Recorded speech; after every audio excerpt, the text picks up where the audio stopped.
Guitar players, did you know that a number 2 pencil can make your acoustic or electric guitar sound better? Let's talk about it. Welcome to Blueprint Sounds. My name is Nathan Smith, and today I want to give you a quick tip on why you always need a number 2 pencil handy, not just for note taking, but for fixing your guitar. Before I do that, make sure to go to blueprintsounds.com, and there you can get access to my free workshop, 5 Elements of a Full Sounding Worship Team. It's totally free. It's a great resource for you and your worship team to be on the same page and use the same terminology and know how to build a sound from the bottom up. Anyway, let's get to our tip for today, the number 2 pencil trick. So here's the story. A couple of Sundays ago, I was at a church guest leading worship, and the night before I had changed my strings so they would sound nice and clean. So I get my guitar out of its case and I start to tune up, and it starts ticking, right? As I tried to tune my 3rd string, it goes catch, catch, catch, and then all of a sudden my string is way too sharp. So I can't get it to line up and be in tune like I want it to be.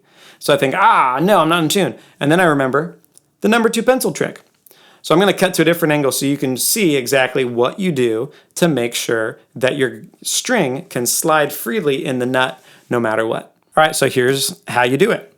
My 3rd string was the offending string. So what I'm going to do is I'm going to detune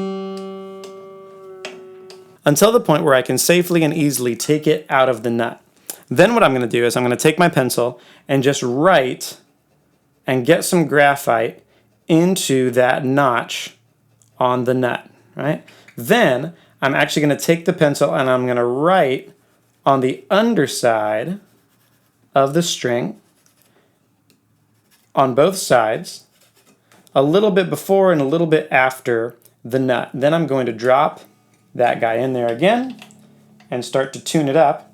And the graphite makes that notch slipperier and the string slipperier so that it can glide in and out, and that way I won't get that weird catching and that ticking that happens right here. This is a pretty common string, the 3rd string, because it's a thick string, but it's a thin string, but it's wound, unlike your 2 other strings.